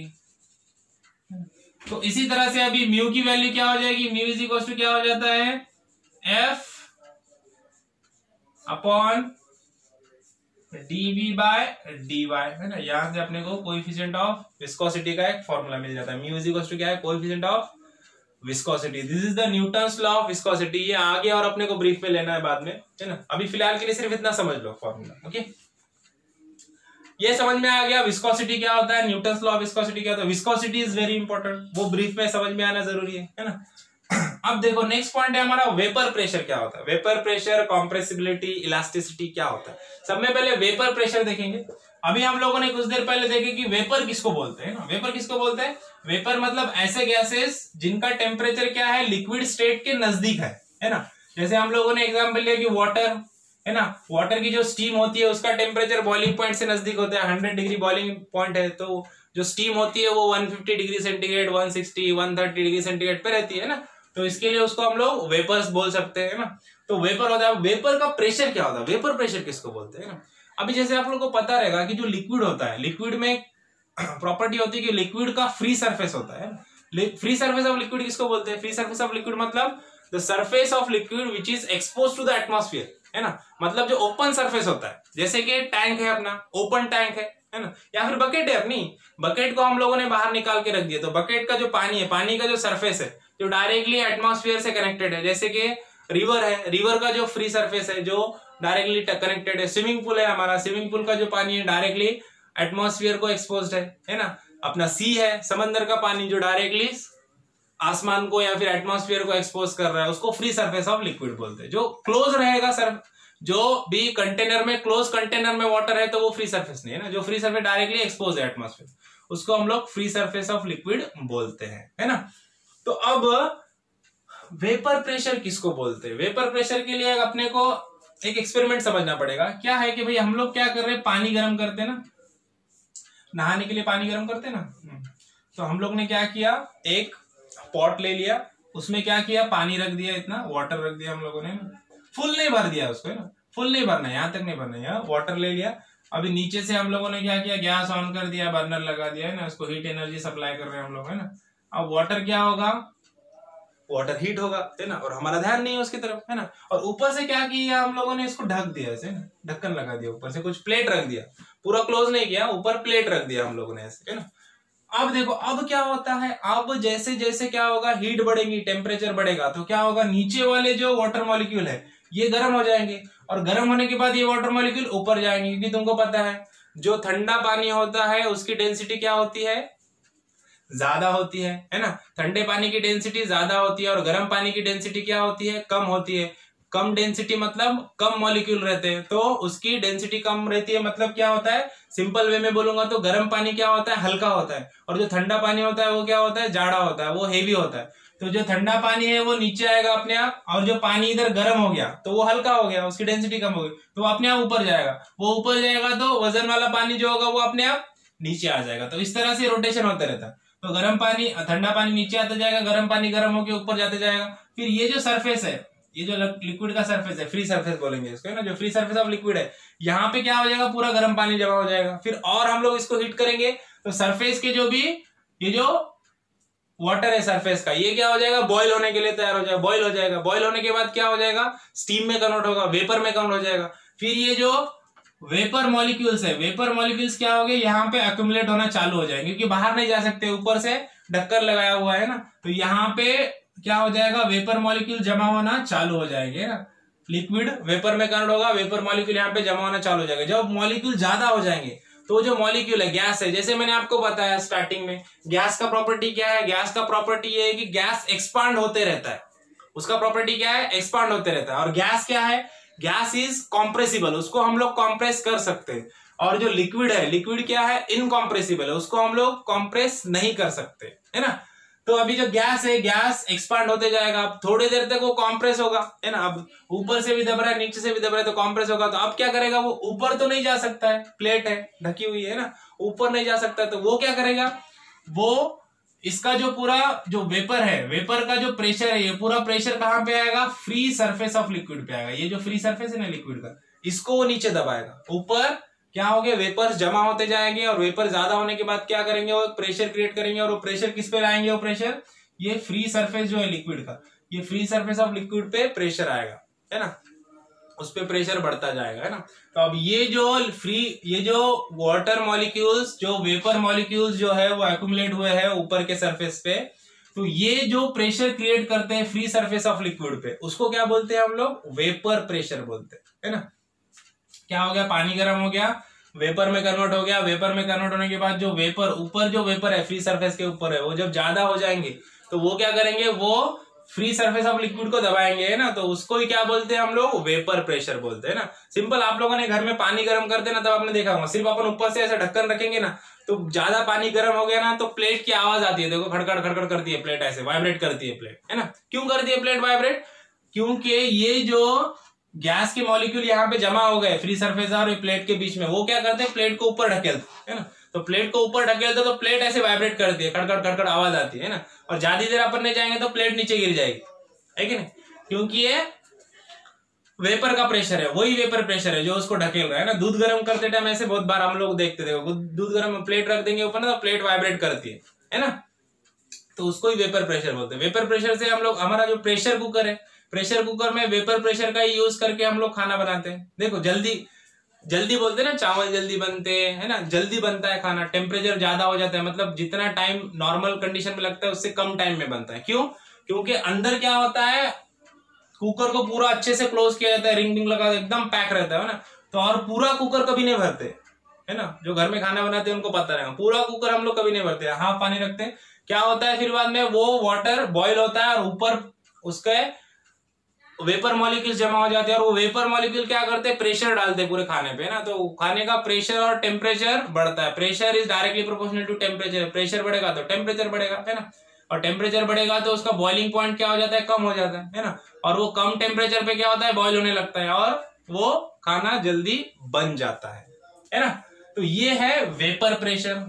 अब वेपर प्रेशर के साथ देखो कॉम्प्रेसिबिलिटी और इलास्टिसिटी क्या होता है। जनरली ये समझ में आएगा। आप जनरली देखो जो हमारा लिक्विड होता है, लिक्विड क्या होता है, जनरली लिक्विड हमारा इनकॉम्प्रेसिबल होता है, मतलब वो कॉम्प्रेस नहीं होता है ना। गैसेस कॉम्प्रेस होते हैं लेकिन लिक्विड कॉम्प्रेस नहीं होता है, लेकिन कुछ एक्सटेंट तक वो कॉम्प्रेस होता है, कुछ एक्सटेंट तक। मतलब अगर हम लोग लिक्विड को क्या करेंगे, कॉम्प्रेस करेंगे, जैसे हम लोग होली में खेलते हैं ना, पिचकारी है हमारी, है ना, तो एक सिलेंडर है दूसरा सिलेंडर है, हम लोग उसको ऐसे दबा रहे तो थोड़ी देर के लिए वो कॉम्प्रेस होता है ना, थोड़ा पोर्शन के लिए कॉम्प्रेस होता है, और वो फोर्स अगर हम लोग हटा देंगे वापस तो वापस वो अपने ओरिजिनल वॉल्यूम पे आ जाता है। थोड़ा सा वो दबेगा, है ना, क्यों दबेगा, क्योंकि उसके जो मॉलिक्यूल्स है, मॉलिक्यूल के बीच में गैप होता है ना, जो लिक्विड मॉलिक्यूल है उनके बीच में अच्छा खासा गैप होता है सॉलिड से ज्यादा, है ना। तो जब हम लोग उसके ऊपर फोर्स लगाएंगे तो क्या होगा, जो मॉलिक्यूल नजदीक नजदीक आ जाते हैं ना, एक लिमिट तक, थोड़ी देर तक वो थोड़ा सा कॉम्प्रेस होगा, और वो फोर्स अगर हम लोग हटा दिए तो वापस वो मॉलिक्यूल्स अपने अपने पोजीशन पे आ जाएंगे। तो लिक्विड का शेप क्या होता है, वापस ओरिजिनल शेप को आ जाता है ना।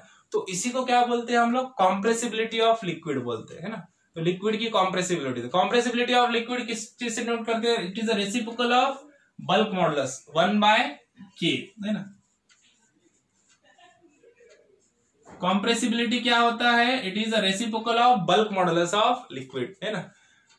जो लिक्विड कॉम्प्रेस होता है ना, थोड़ी देर के लिए कॉम्प्रेस होता है, उसको हम लोग कॉम्प्रेसिबिलिटी बोलते हैं। और इलास्टिसिटी क्या है, जैसा देखो इलास्टिसिटी मतलब लिक्विड क्या करता है, एक इलास्टिक मटेरियल जैसा बिहेव करता है ना, उसके ऊपर फोर्स लगाएंगे तो थोड़ा सा कॉम्प्रेस होता है, बाद में फोर्स निकाल देंगे तो वापस ओरिजिनल शेप पे आ जाता है ना।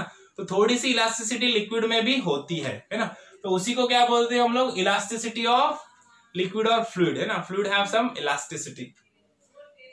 समझ में आया ये। अब देखो, अब सरफेस टेंशन एंड कैपिलैरिटी, है ना। अब सरफेस टेंशन क्या होता है और कैपिलैरिटी क्या होता है, ये हम लोग देखेंगे ना। अब सरफेस टेंशन और कैपिलैरिटी देखने से पहले हमको cohesive forces and adhesive forces का पता होना जरूरी है ना। अभी देखो एग्जांपल लेते हैं हम लोग, एक जार है हमारा, एक कंटेनर है सपोज, ये इसके अंदर हम लोग ने लिक्विड मॉलिक्यूल्स रखे, कोई भी टाइप के लिक्विड, वाटर मॉलिक्यूल्स ले लो, है ना। वाटर मॉलिक्यूल्स है, यहाँ तक ये फ्री सरफेस ऑफ लिक्विड है। अब अंदर मॉलिक्यूल्स है, मॉलिक्यूल्स बहुत छोटे छोटे होते हैं ना, इतने से पॉइंट पे मिलियंस ऑफ मॉलिक्यूल होते हैं ना। तो लेकिन हम लोग क्या करेंगे, उस मॉलिक्यूल्स को थोड़ा इलाबोरेट करके थोड़ा बड़े साइज में बनाएंगे, है ना। अब यहाँ पे एक मॉलिक्यूल है लिक्विड का, यहाँ पे एक मॉलिक्यूल है सपोज, यहाँ पे एक मॉलिक्यूल है, यहाँ पे एक मॉलिक्यूल है, एक मॉलिक्यूल यहाँ पे है, मॉलिक्यूल यहाँ पे है, मॉलिक्यूल यहाँ पे है ना। अब ये सब लिक्विड मॉलिक्यूल, जो सर्कल बनाया मैंने सब लिक्विड मॉलिक्यूल, इसको मैं थोड़ा एकदम बड़ा बनाया मैंने, इतने बड़े नहीं होते मॉलिक्यूल, ओके। तो अब देखो, अब होता क्या है मैं तुमको बताता हूँ, सरफेस टेंशन क्या होता है ना। अब फ्री सरफेस ऑफ लिक्विड ये है, ओके। अब देखो, अब क्या होगा, ये जो लिक्विड मॉलिक्यूल है यहाँ वाला, है ना, अब ये जो लिक्विड मॉलिक्यूल है इसके आजू बाजू सब क्या है, सारे के सारे वाटर के मॉलिक्यूल ही रहेंगे। ये वाटर का एक मॉलिक्यूल है, इसके आजू बाजू सब क्या है, ऊपर नीचे आजू बाजू ऑल साइड्स में क्या है, सब वाटर के मॉलिक्यूल है ना। तो अब सब वाटर के मॉलिक्यूल रहने की वजह से इधर को, इसको ऊपर वाला वाटर मॉलिक्यूल इधर खींचेगा, है ना, with some amount of force. अब इधर वाला मॉलिक्यूल इधर खींचेगा, इधर वाला मॉलिक्यूल इधर खींचेगा, ये इधर खींचेगा, ये इधर खींचेगा, मतलब ऑल डायरेक्शन में इसके क्या है, वाटर मॉलिक्यूल है। और सब डायरेक्शन में वाटर मॉलिक्यूल रहने की वजह से सब वाटर मॉलिक्यूल का एक दूसरे के ऊपर जो फोर्स होता है वो कैसा होता है, सेम होता है ना। फोर्स ऑफ अट्रैक्शन जो होता है वो सेम होता है। तो ऑल डायरेक्शन से इसको क्या लग रहा है, इक्वल अमाउंट ऑफ फोर्स लग रहा है। ऊपर से कम नीचे से ज्यादा लग रहा है कि नहीं लग रहा है, क्योंकि सभी डायरेक्शन में इसके क्या है, सभी साइड में इसके क्या है, आजू बाजू में वाटर मॉलिक्यूल है, और सब वाटर मॉलिक्यूल इसको सेम अमाउंट ऑफ फोर्स से खींच रहे हैं, है ना। तो इसके लिए अब ये ना ऊपर जाएगा, ना इधर जाएगा, ना इधर, ना इधर, ना इधर, किधर भी जाएगा क्या, ये नहीं जाएगा, क्योंकि हर जगह से इसको सेम अमाउंट ऑफ फोर्स है। इसके लिए ये अपनी जगह पे ही रहेगा, है ना। मैं अभी देखो एग्जांपल देके समझाता हूँ। अभी मेरा ये हाथ है ना, मेरा लेफ्ट वाला हाथ पकड़ के कोई उधर खींच रहा है ना, तो मेरी बॉडी इधर मूव होगी, है ना। कोई राइट वाला हाथ पकड़ के इधर खींच रहा है तो मेरी बॉडी इधर मूव होगी, है ना। लेकिन अगर कोई मेरा राइट वाला हाथ पकड़ के इधर खींच रहा है और लेफ्ट वाला हाथ पकड़ के इधर खींच रहा है ना, और दोनों का भी फोर्स कैसा है, सेम है, ये भी सेम फोर्स से इधर खींच रहा है, ये भी सेम फोर्स से इधर खींच रहा है, तो मेरी बॉडी ना इधर मूव होगी ना इधर मूव होगी, मेरी बॉडी क्या रहेगी, जगह पे ही रहेगी, है ना, क्योंकि दोनों साइड से कैसे इक्वल एंड अपोजिट फोर्सेस है। तो इस मॉलिक्यूल के साथ भी वैसे हो रहा है, ऊपर नीचे इक्वल अपोजिट फोर्सेस, इधर इधर इक्वल अपोजिट, इधर इधर इक्वल अपोजिट फोर्सेस। तो इसके लिए ये मॉलिक्यूल क्या रहेगा, जगह पे ही रहेगा। तो इस तरह से ये वाला मॉलिक्यूल, ये जितने भी मॉलिक्यूल अंदर है, सरफेस के अंदर है, तो उनके आजू बाजू में सब क्या है, वाटर मॉलिक्यूल है। तो सबके सब अपनी जगह पे रहेंगे, कोई अपनी जगह से हिलेगा क्या, नहीं, क्योंकि सबके आजू बाजू में वाटर मॉलिक्यूल है और सब पे सेम अमाउंट ऑफ फोर्स है ना, और वो इक्विलिब्रियम है, इसके लिए वो अपनी पोजीशन पे रहेंगे। लेकिन ये जो सरफेस के ऊपर के मॉलिक्यूल है, जैसे ये मॉलिक्यूल से ये है ना, मॉलिक्यूल्स को नाम देता हूं मैं ना। अभी मॉलिक्यूल जो ए है ना, अब मॉलिक्यूल पहले बी देखते हैं। मॉलिक्यूल बी का देखो, मॉलिक्यूल बी पार्शियली नीचे, पार्शियली बाहर है ना, और मैक्सिमम क्या है, सरफेस के अंदर है। अब इसके नीचे वाटर मॉलिक्यूल है, तो ये वाटर मॉलिक्यूल इसको इधर खींचेगा, ये इसको इधर खींचेगा, ये इधर खींचेगा, ये इधर खींचेगा, ये इधर खींचेगा, है ना। लेकिन ऊपर के साइड क्या है, ऊपर के साइड एयर है ना, ऊपर के साइड लिक्विड मॉलिक्यूल है क्या, नहीं है, ऊपर के साइड सिर्फ एयर है, और एयर का फोर्स जो होता है वो नेग्लिजिबल होता है ना। तो इसके लिए इसको मैक्सिमम फोर्स किधर एक्सपीरियंस हो रहा है, नीचे के साइड, है ना, क्योंकि नीचे के साइड इसके क्या है, लिक्विड मॉलिक्यूल है। तो इस पर जो रिजल्टेंट फोर्स लगेगा वो कैसा रहेगा, डाउनवर्ड रहेगा, है ना। रिजल्टेंट फोर्स क्या लगेगा, डाउनवर्ड लगेगा। तो इसके ऊपर क्या होगा, एक टेंसाइल फोर्स रहेगा, है ना, जो टेंसाइल मतलब खींचने वाला फोर्स है ना, जो नीचे खींच रहा है इसको, है ना। तो इसके ऊपर एक टेंसाइल फोर्स क्रिएट होगा, जो कैसा रहेगा, डाउनवर्ड साइड में रहेगा, अंदर की तरफ रहेगा, वाटर मॉलिक्यूल की तरफ, है ना। वैसे ही ये वाला ए मॉलिक्यूल देखो, ये तो बहुत बाहर है ना, थोड़ा सा ही अंदर है, लेकिन फिर भी जिधर वाटर मॉलिक्यूल है उधर इस पे फोर्स एक्ट होगा, है ना। तो इसका भी जो रिजल्टेंट फोर्स है वो क्या रहेगा, डाउनवर्ड रहेगा। वैसे भी ये मॉलिक्यूल देखो, इस पे भी नीचे के जो वाटर मॉलिक्यूल्स है वो इसको नीचे खींचेंगे, है ना, और ऊपर से तो एयर है, एयर का तो कोई फोर्स ही नहीं है ना। तो इसके लिए इसके देखो नीचे की साइड क्या रहेगा, इसका रिजल्टेंट फोर्स क्या रहेगा, डाउनवर्ड रहेगा, है ना। तो ऐसे जो फ्री सरफेस रहता है लिक्विड का, है ना, उसके ऊपर जो मिलियंस ऑफ मॉलिक्यूल रहते हैं, जो millions of molecule free surface पे रहते हैं, सबके ऊपर क्या रहता है, सबके ऊपर रिजल्टेंट फोर्स कैसा रहता है, डाउनवर्ड। मतलब सरफेस, जो फ्री सरफेस होता है लिक्विड पे, उसके ऊपर जितने भी मॉलिक्यूल है सबके सब नीचे की तरफ खींचे जा रहे हैं, नीचे की तरफ उनको खींच रहा है। कौन खींच रहा है, जो अपने उनके साथीदार है, उनके जो लिक्विड मॉलिक्यूल्स है जो नीचे के साइड में, वो उनको नीचे खींच रहे है ना, क्योंकि ऊपर तो एयर है, ऊपर कोई खींचने वाला नहीं है, तो उनको नीचे खींच रहे। तो नीचे के साइड में डाउनवर्ड टेंसाइल फोर्स रहता है उनपे, जितने सरफेस पे मॉलिक्यूल है, मिलियंस ऑफ मॉलिक्यूल रहेंगे ना, तो मिलियंस ऑफ मॉलिक्यूल पे डाउनवर्ड टेंसाइल फोर्स रहता है ना। तो इसके लिए जो फ्री सरफेस रहता है ऊपर का, है ना, वो सरफेस पे क्या होता है, टेंशन क्रिएट हो जाता है ना। जो सरफेस एरिया है ना, it behaves like a membrane under tension, है ना। वो क्या करता है, एक मेम्ब्रेन की तरह एक्ट करता है जो टेंशन में है ना, जो खिंचाव में, क्योंकि उस पे एक्चुअल में उस पे टेंशन एक्ट हो रहा है, किस तरफ, डाउनवर्ड डायरेक्शन में उस पे टेंशन क्रिएट हो रहा है ना। तो इसके लिए वो जो टेंशन होता है सरफेस पे, ये मॉलिक्यूल्स की तरफ से जो डाउनवर्ड टेंशन होता है, उसको क्या बोलते हैं हम लोग, सरफेस टेंशन बोलते हैं ना। जो फ्री लिक्विड ऑफ सरफेस पे जो टेंसाइल फोर्सेस क्रिएट होते हैं डाउनवर्ड साइड में ना, उसके वजह से जो फ्री सरफेस होता है वो टेंशन में दिखता है ना, ग्लेज करता है ना। देखो जो भी लिक्विड का सरफेस होता है, ग्लास में पानी लो, सरफेस जो होता है वो ग्लेज करता है, देखो ना, चमकता है वो, है ना। उस पे पानी, उस पे सनराइज गिरेंगे तो वो शाइन करता है, चमकता है ना, क्योंकि वो उसमें टेंशन है ना। तो इसी को क्या बोलते हैं हम लोग, सरफेस टेंशन बोलते हैं ना। समझ में आ गया ना। The surface, free surface of liquid behaves like a membrane under tension, that tension is called as surface tension, है ना। सरफेस टेंशन कैसे क्रिएट होता है, मॉलिक्यूल्स लेवल पे, समझ में आ गया। तो अब ये हो गया हमारा सरफेस टेंशन। अब इसके बाद देखो कैपिलैरिटी क्या होता है ना। कैपिलैरिटी किसको बोलेंगे, कैपिलैरिटी राइज किसको बोलते हैं, कैपिलैरिटी डिप्रेशन और कैपिलैरिटी फॉल भी होता है ना।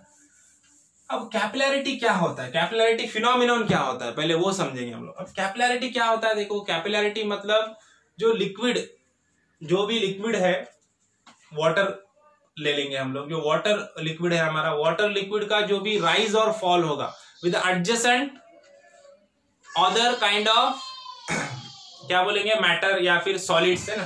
सपोज एक ग्लास का ट्यूब है ऐसा, है ना, ये हम लोग को स्कूल में भी था, स्कूल में भी हम लोगों ने सीखे वाला है ना, इसके लिए मैं इसकी ज्यादा ब्रीफ पे नहीं जाऊंगा। देखो अभी ये ग्लास का ट्यूब है, इसके अंदर हम लोगों ने वाटर भर दिया, पानी रखा है यहाँ पे, है ना।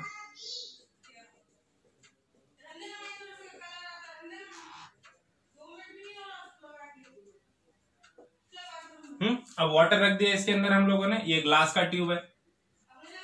ओके, अब देखो अब क्या होगा, ये जो ग्लास का सरफेस है ये अदर काइंड ऑफ मॉलिक्यूल है। ग्लास के जो मॉलिक्यूल है वाटर के लिए कैसे, अदर काइंड ऑफ मॉलिक्यूल है। अब वाटर का क्या होता है पता है क्या, वाटर में देखो, वाटर में अधेसिव फोर्सेस जो होते हैं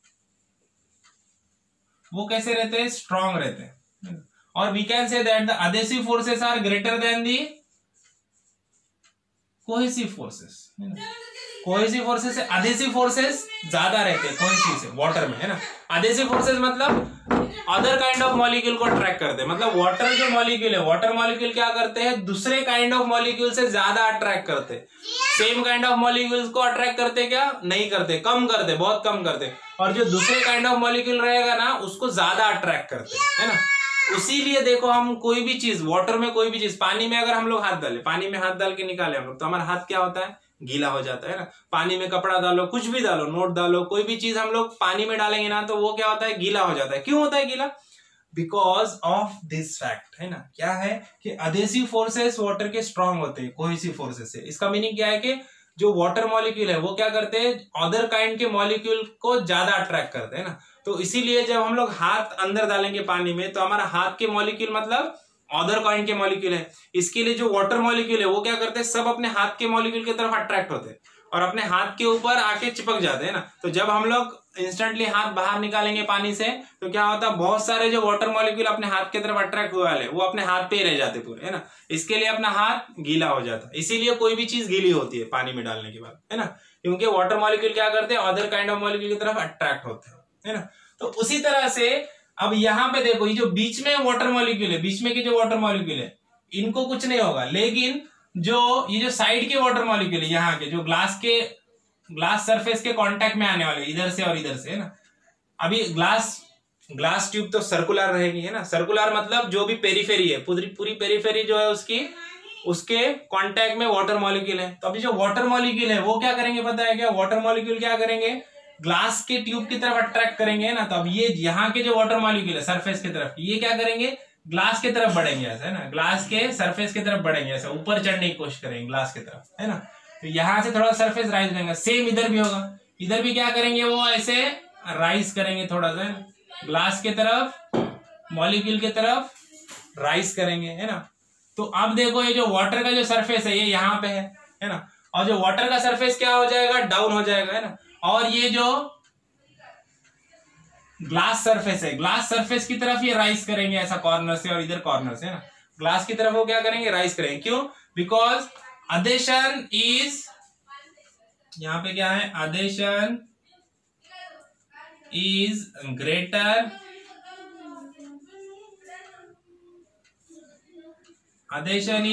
than cohesion, है ना।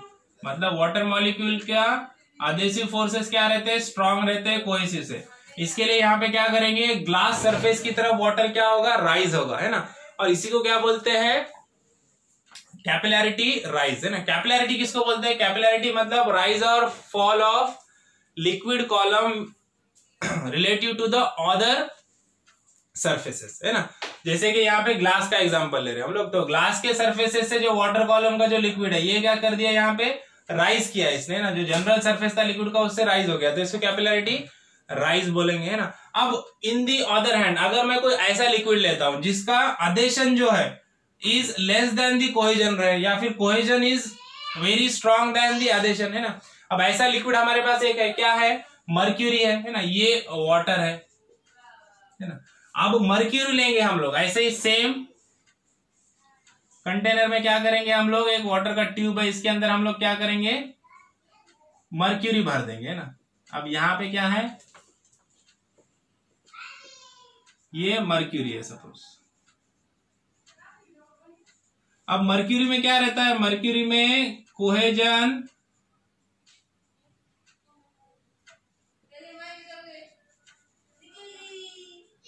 is greater than